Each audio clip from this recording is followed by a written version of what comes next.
ನಮ್ಮ ಜೊತೆ ಅರಣ್ಯ ಇಲಾಖೆಯ ಸಚಿವರಾದಂಥ ಈಶ್ವರ್ ಖಂಡ್ರೆ ಅವರಿದ್ದಾರೆ. ಬನ್ನಿ ಅವ್ರನ್ನೇ ಮಾತಾಡ್ಸೋಣ. ಸರ್, ಇತ್ತೀಚೆಗೆ ತಾವು ಕಾಡ್ಗೋಡಿ ಒಂದು ಏನು ಅರಣ್ಯ ಭೂಮಿ ಇದೆ ಅದನ್ನು ಒತ್ತುವರಿಯನ್ನು ತೆರವು ಮಾಡಿ ಅರಣ್ಯವನ್ನು ಪ್ಲಾಂಟ್ ಮಾಡೋದಕ್ಕೆ ಸರ್ಕಾರ ಮುಂದಾಗಿದ್ದು, ತಾವು ಕೂಡ ಭೇಟಿ ಮಾಡಿ ಇದಕ್ಕೆ ಚಾಲನೆಯನ್ನು ಕೂಡ ಕೊಟ್ಟಿದ್ರಿ ಸರ್. ಆದರೆ BJP ಹೇಳ್ತಾ ಇದ್ದಾರೆ ಇದು ದಲಿತರ ಭೂಮಿ, ಸರ್ಕಾರ ದಲಿತರನ್ನ ಒಕ್ಕಲೆಬ್ಬಿಸಿ ಆ ಜಾಗವನ್ನು ವಶಕ್ಕೆ ಪಡೆಯುವಂಥ ಪ್ರಯತ್ನ ಮಾಡ್ತಾ ಇದೆ ಅನ್ನೋ ಒಂದು ಆರೋಪವನ್ನು ಮಾಡಿ ಇವತ್ತು ಪ್ರತಿಭಟನೆ ಕೂಡ ಮಾಡಿರುವಂಥದ್ದು ಸರ್. ನೋಡಿ, ನಮ್ಮ ಸರ್ಕಾರ ದಲಿತರಿಗೆ ಒಕ್ಕಲೆಬ್ಬಿಸುವಂಥ ಪ್ರಶ್ನೆ ಬರೋದಿಲ್ಲ. ಇದು BJPಯವರು ಅರ್ಥ ಮಾಡಿಕೊಳ್ಬೇಕಾಗ್ತದೆ. ಸುಳ್ಳು ಹೇಳ್ತಾ ಇದ್ದಾರೆ.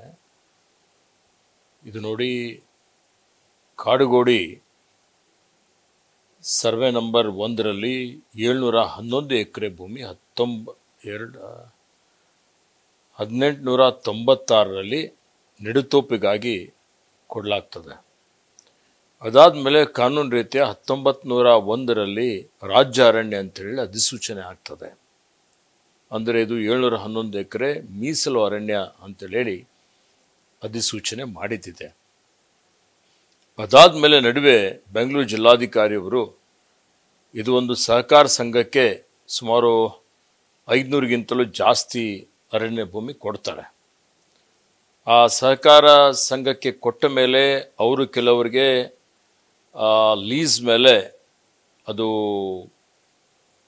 ನಿಮಗೆ ಕೃಷಿ ಮಾಡಲಿಕ್ಕೆ ಕೊಡ್ತಾರೆ. ಆ ಸಂದರ್ಭದಲ್ಲಿ ಪಾಣಿ ಅವರ ಹೆಸರಲ್ಲಾಗಿದ್ದಂಥ ಸಂದರ್ಭದಲ್ಲಿ KIDB ಇದಕ್ಕೆ ಈ ಭೂಮಿ ಅವರು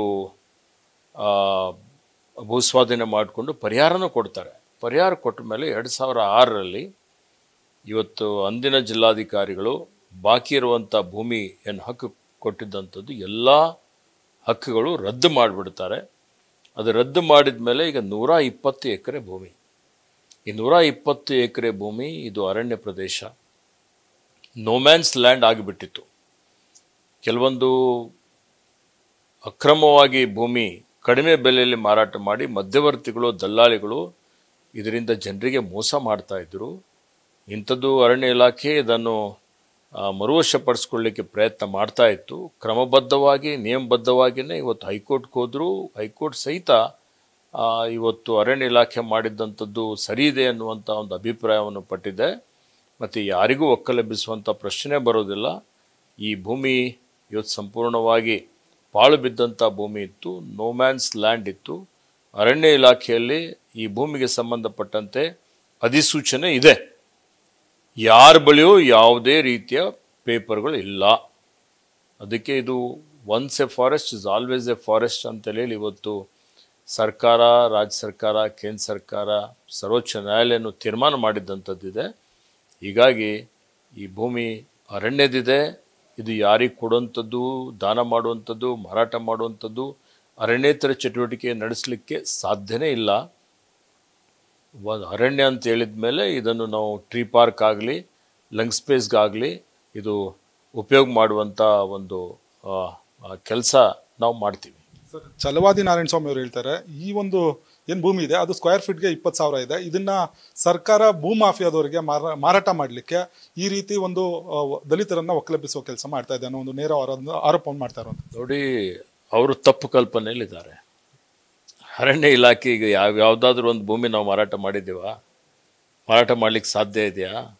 ಕಾನೂನುಬದ್ಧವಾಗಿ ಮಾರಾಟ ಮಾಡುವಂಥ ಪ್ರಶ್ನೆ ಬರೋದಿಲ್ಲ. ಯಾರು ಇವತ್ತು ಭೂಮಾಫಿಯಾದವರು ಅರಣ್ಯ ಇಲಾಖೆ ಜಮೀನನ್ನು ಒತ್ತುವರಿ ಮಾಡಿದ್ದಾರೆ ಅಂಥವ್ರಿಗೆಲ್ಲರಿಗೆ ನಾವು ಇವತ್ತು ಆ ಭೂಮಿ ಮರುವಶಪಡಿಸ್ಕೊಳ್ಳಿಕ್ಕೆ ಸುಮಾರು ರೀತಿಯಲ್ಲಿ ನಾವು ಕ್ರಮ ಜರುಗಿಸ್ತಾ ಇದ್ದೇವೆ. ಈಗಾಗಲೇ ಇಂಥ ಬೆಂಗಳೂರಿನಲ್ಲಿ ಸುಮಾರು 128 ಎಕರೆ ಇವತ್ತೇನು ಭೂಮಾಫಿಯಾಗೆ ಅರಣ್ಯ ಭೂಮಿ ಅವರು ಒತ್ತುವರಿ ಮಾಡಿದ್ರು ಅವರೆಲ್ಲರಿಗೆ ತೆರವು ಮಾಡಿದ್ದೇವೆ. ರಾಜ್ಯದಲ್ಲಿ 6,231 ಎಕರೆ ಸಾವಿರಾರು ಕೋಟಿ ರೂಪಾಯಿ ಮೌಲ್ಯದ ಭೂಮಿಯನ್ನು ತೆರವು ಮಾಡಿದ್ದೇವೆ. HMT ಭೂಮಿ ವಾಪಸ್ ಪಡೆದುಕೊಳ್ಳಲಿಕ್ಕೆ ನಾವು ಸರ್ವೋಚ್ಚ ನ್ಯಾಯಾಲಯದಲ್ಲಿ ಅದು ವಿಚಾರಣೆ ಹಂತದಲ್ಲಿದೆ. ಹೀಗಾಗಿ ಅರಣ್ಯ ಇಲಾಖೆ ಭೂಮಿ ಯಾರಿಗೆ ಕೊಡುವಂಥದ್ದಾಗಲಿ, ದಾನ ಮಾಡುವಂಥದ್ದಾಗಲಿ, ಅನ್ಯ ಚಟುವಟಿಕೆಗಳಿಗೆ ಉಪಯೋಗ ಮಾಡುವಂಥದ್ದಾಗಲಿ ಕಾನೂನುಬದ್ಧವಾಗಿ ಬರೋದಿಲ್ಲ. ಎಲ್ಲರೂ ಅರ್ಥ ಮಾಡಿಕೊಳ್ಬೇಕಾಗ್ತದೆ. ಇದು ಬ್ಯಾಂಗ್ಳೂರಿನ 1,40,00,000 ಜನರಿಗೆ ಇದರಿಂದ ಉಪಯುಕ್ತ ಆಗ್ತದೆ. ಪ್ರಕೃತಿ, ಪರಿಸರ, ಅರಣ್ಯ ಉಳಿತದೆ ಅನ್ನುವಂಥ ಒಂದು ಮಾತನ್ನು ನಾನು ಹೇಳಲಿಕ್ಕೆ ಬಯಸ್ತಾ ಇದ್ದೇನೆ. ಯಾರು ಬಡವರಿದ್ದಾರೆ, ವಿಶೇಷವಾಗಿ ಪರಿಶಾತಿಯವರಿದ್ದಾರೆ, ಸರ್ಕಾರ ಅಂಥವ್ರ ನೈಜವಾಗಿದ್ದಂಥವ್ರಿಗೆ ಅವರಿಗೆ ಪರ್ಯಾಯವಾದಂಥ ಒಂದು ವ್ಯವಸ್ಥೆ ಮಾಡಿಕೊಳ್ಳುವಂಥದ್ದಕ್ಕೆ ಸಂಪೂರ್ಣವಾದಂಥ ಬೆಂಬಲ ಸಹಕಾರ ನಮ್ಮದಿದೆ ಅನ್ನುವಂಥ ಮಾತನ್ನು ನಾನು ಹೇಳಲಿಕ್ಕೆ ಬಯಸ್ತೀನಿ. ಒಂದು ವೇಳೆ ಈ ಭೂಮಿಯ ಆದೇಶ ಏನು ಅರಣ್ಯ ಇಲಾಖೆ ತೆಗೆದುಕೊಂಡಿದೆ ಆ ಆದೇಶವನ್ನು ಹಿಂಪಡೆದೇ ಇದ್ರೆ ರಾಜ್ಯಾದ್ಯಂತ ಹೋರಾಟ ಮಾಡ್ತೀವಿ ಅನ್ನೋ ಒಂದು ಸೂಚನೆಯನ್ನ ಒಂದು ಮಾತನ್ನ ಹೇಳಿರುವಂಥದ್ದು. ಜೊತೆಗೆ CSಗೂ ಕೂಡ ಈ ಬಗ್ಗೆ ದೂರನ್ನು ಕೂಡ ಕೊಟ್ಟಿದ್ದಾರೆ ಬಿಜೆಪಿ ನಿಯೋಗ. ಸರ್ ನೋಡಿ, ಈಗ ಅವ್ರ ಹತ್ರ ಯಾವುದಾದ್ರೂ ದಾಖಲೆ ಇದ್ದರೆ ನಾನು ಅದ್ರ ಬಗ್ಗೆ ಚರ್ಚೆ ಮಾಡಲಿಕ್ಕೆ ಸಿದ್ಧನಾಗಿದ್ದೇನೆ. ಸರ್, ಇನ್ನೊಂದು ಕಡೆ ಸುರ್ಜಿವಾಲಾ ಅವರು ಕೂಡ ರಾಜ್ಯಕ್ಕೆ ಆಗಮಿಸಿದ್ದಾರೆ.